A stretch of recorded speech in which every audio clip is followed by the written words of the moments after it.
پاکستان کی سیاست میں کوئی بھی دن بلکہ کوئی بھی لمحہ ڈل نہیں ہوتا. آپ اس وقت ریڈ لائن دیکھ رہے ہیں. اسلام آباد سے ہم شاہ محمود قریشی کی ریلیز کے بعد تحریک انصاف کے مستقبل پر بھی بات کریں گے. بتایا جا رہا ہے کہ شاہ محمود قریشی ایک مہینہ جیل میں تو رہے, کسٹڈی میں رہے, لیکن آرام سے رہے. دوسرے قائدین کی طرح انہوں نے پریس کانفرنس تو نہیں کی, لیکن ان کے اوپر کوئی زیادہ دباؤ بھی نہیں تھا. اس کے علاوہ ہم یہ بھی دیکھیں گے کہ پاکستان کی سیاست کس طرف جائے گی. کچھ ہفتے پہلے اگر آپ یاد کریں تو بہت ہر طرف ہاہاکار مچی ہوئی تھی کہ اگر 15 مئی کو انتخابات نہیں ہوئے تو پھر حکومت کو چلتا کر دیا جائے گا اور آئین پامال ہو جائے گا. اب کرتے کرتے 6-7 جون آ گئی ہے اور سپریم کورٹ نے کل یہی معاملات دوبارہ سے سننا ہے. اس کے علاوہ بہت سارے لوگ سیاست سے چھوڑ کے جا رہے ہیں اپنا پیشہ, لیکن بہت سارے لوگ پارٹیاں چھوڑ کے دوسری پارٹیاں بھی جوائن کر رہے ہیں, تو اس پر بھی ہم بات کریں گے. سابق وزیر اعظم شاہد خاقان عباسی صاحب ہمارے پاس موجود ہیں, آپ کا بہت شکریہ. میں مصطفیٰ نواز کھوکھر صاحب سینئر سیاستدان, آپ کا بھی شکریہ. حامد میر صحافی تجزیہ کار, doesn't need any introduction, he is also with us, so great panel.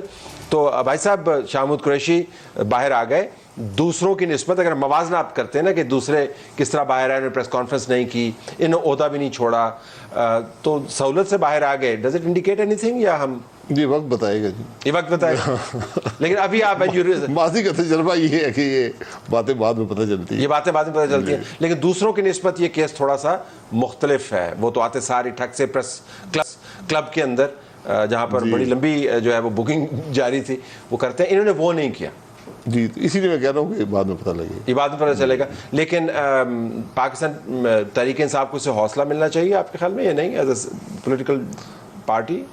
نہیں, تحریک انصاف تو اپنے لیڈر کے عمل سے حوصلہ لے گی یا نہیں لے گی, ٹھیک, جو ان کے چیئرمین کریں گے وہی ہوگا.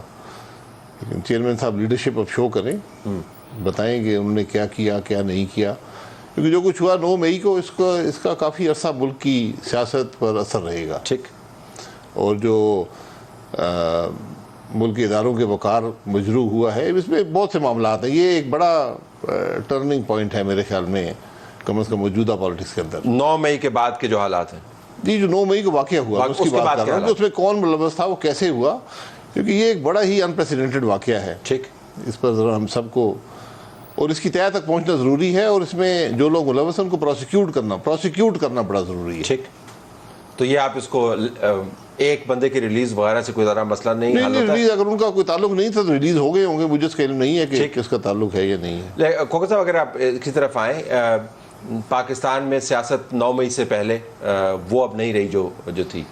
آپ کے خیال میں آنے والے دنوں میں یہ سیاست کا رخ یہی رہے گا؟ کیونکہ تمام نظام جب ہائی جیک ہوا لگتا ہے مجھے, ہم ہر وقت یہی ڈسکس کرتے رہتے ہیں کس نے کون سی پارٹی چھوڑ دی, کس نے کیا پریس کانفرنس کی, کوئی اور ڈیبیٹ پاکستان میں نہیں ہو رہی. یہ چلتا رہے گا آپ کے خیال میں یا کوئی اینڈ پوائنٹ بھی ہے اس کا؟ جی شکریہ طلعت بھائی. For the last several months Shahid بھائی, مفتاح صاحب, مائی سیلف, ہم لوگ یہی کوشش کر رہے ہیں کہ پاکستان جس نہج پہ پہنچ چکا ہے, جو بڑی ڈیبیٹ ہونی چاہیے, اس جانب لوگوں کی توجہ دلائیں. ہم روز ہماری جو گفتگو ہوتی ہے اس گفتگو میں ہم بگ پکچر کو نہیں دیکھ پا رہے. ٹھیک, آج پاکستان میں 3 کرائسس کنورج کر رہے ہیں. آپ کا کانسٹیٹیوشنل کرائسس ہے, آپ کا پولیٹیکل کرائسس ہے, اور آپ کا اکنامک کرائسس ہے. ٹھیک, اور یہ تینوں کرائسس, یہ تینوں طوفان اکٹھے انہوں نے پاکستان کو اپنی لپیٹ میں لیا ہے, اور ہمیں حل کے اوپر بات کرنی چاہیے. ان سے کیسے ہم نے گزرنا ہے اس پہ بات کرنی چاہیے.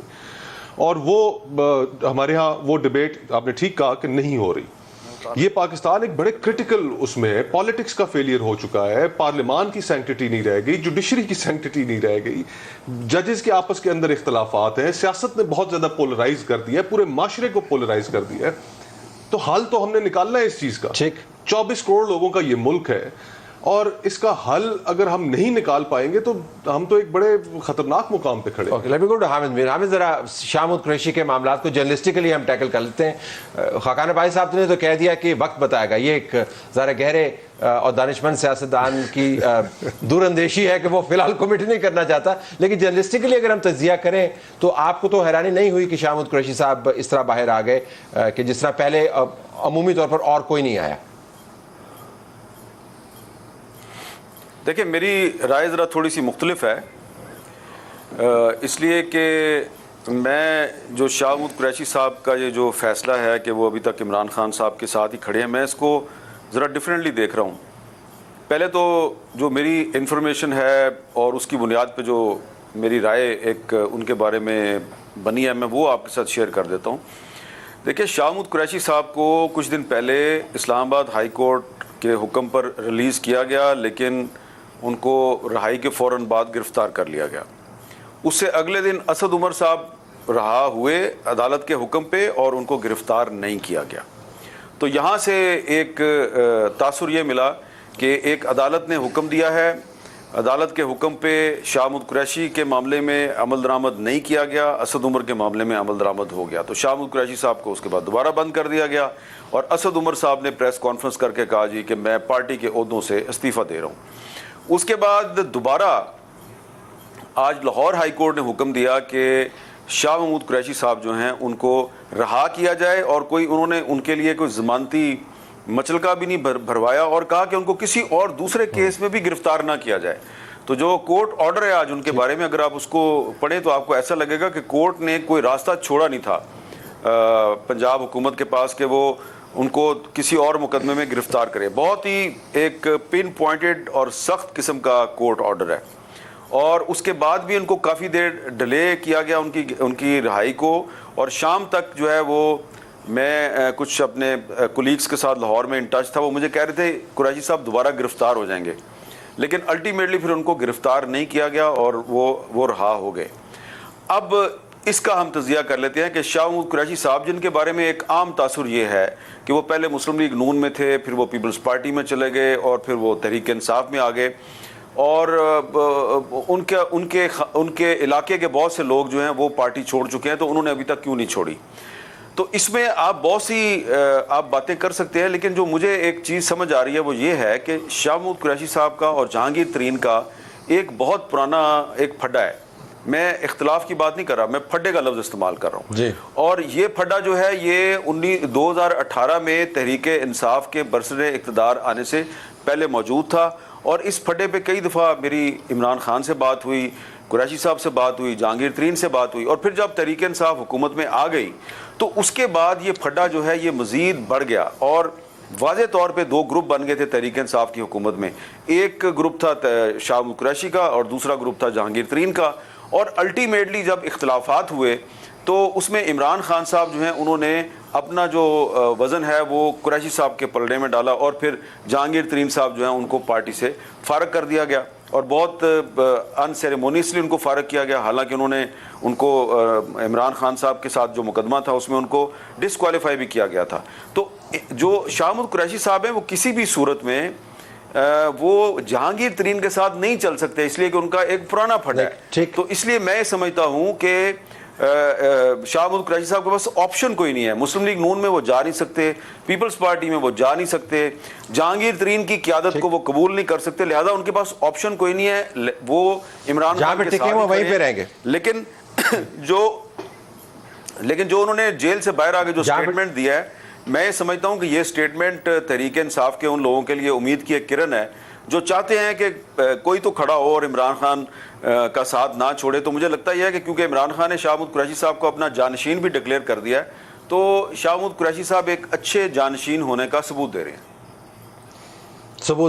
آسمان پتہ نہیں کیسے کیسے رنگ دکھاتا ہے. یہی شاہ محمود قریشی صاحب جو تھے پی ٹی آئی کے اندر بہت زیادہ شک کی نگاہ سے دیکھے جاتے تھے کسی زمانے میں کہ جی یہ تو ٹروجن ہارس ہے. But back to big ticket. اب آپ مجھے یہ لگتا ہے کہ میں دو پیرلل پروگرام کر رہا ہوں، ایک امیڈیٹ کے اوپر کر رہا ہوں اور ایک لانگ ٹرم کے اوپر کر رہا ہوں. لیکن آپ سمجھ سکتے ہیں کہ ایسا کیوں ہو رہا ہے. ہم امیڈیٹ کے اندر پھنسے ہوئے ہیں کہ روزانہ کی خبر جو ہے. ابھی آپ نے چیلنجز کا ذکر کیا. جب تک آپ یہ امیڈیٹ معاملات نہیں طے کریں گے کہ کس کو جیل کے اندر کس بنیاد پہ جانا ہے، انتخابات کس وقت ہونے ہیں، اسٹیبلشمنٹ کے ساتھ پی ٹی آئی کے تعلقات کیسے ہوں گے، پی ڈی ایم کی پرفارمنس کیسے ہوگی، تب تک آپ لانگ ٹرم چیلنجز کو ٹیکل نہیں کر سکتے. سٹارٹنگ پوائنٹ کیا کریں؟ مطلب آپ ڈسکشن کرتے رہتے ہیں آپس میں، سٹارٹنگ پوائنٹ کیا ہے؟ کس طرح پاکستان کو پل آؤٹ کریں اس امیڈیٹ کرائسس سے؟ دیکھیں، پاکستان سٹارٹنگ پوائنٹ ہے کہ پولیٹیکل لیڈرشپ کو ایک جگہ بیٹھنا پڑے گا. یہ جو سیاست کو ہم نے نفرت میں بدل دیا ہے اور جو سیاست دشمنی سی بن گئی ہے، اس طرح بھی آپ نے شاہ محمود صاحب کے بارے میں سوال کیا. ہم کسی نہ کسی حوالے سے پچھلے 35 سال سے اگر کلیگز نہیں تھے لیکن ایک پارلیمنٹ میں تھے، مخالف بھی رہے ہیں، ساتھی بھی رہے ہیں، ذاتی طور پر بھی تعلقات رہے ہیں، تو میں ان کے بارے میں اسپیکولیٹ نہیں کرنا چاہتا کہ وہ کیا کر رہے ہیں، کیا سوچ رہے ہیں، کیا کریں گے. لیکن آج اگر پولیٹیکل لیڈرشپ نہیں بیٹھے گی تو آگے کے راستے کا تعین کیسے ہوگا؟ آج کسی میں کیپیسٹی نہیں ہے. میں حقیقت سے آپ کو کہتا ہوں، آپ کسی جماعت کو پاکستان کی ساری سیٹیں دے دیں، وہ کچھ نہیں کر پائے گی.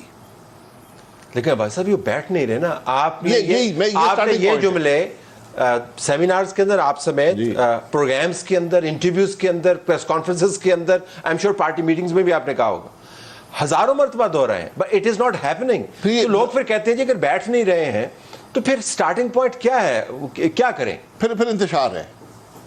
یہ آج امتحان جو ہے وہ پولیٹیکل لیڈرشپ کا ہے کہ اپنی سیاست سے باہر نکل کر ملک کے مفاد کو دیکھیں، کیونکہ آج غیر معمولی حالات ہیں ملک کے اندر ہر حوالے سے. معیشت کو دیکھ لیں، سیاست کو دیکھ لیں، آئین کو دیکھ لیں، جوڈیشری کو دیکھ لیں، اسٹیبلشمنٹ کو دیکھ لیں، غیر معمولی حالات ہیں ملک کے اندر. یہ آپ کے معمولی جو باتیں ہیں کہ میں یہاں بات کروں وہ وہاں بات کروں، اس سے نہیں حل ہوں گی.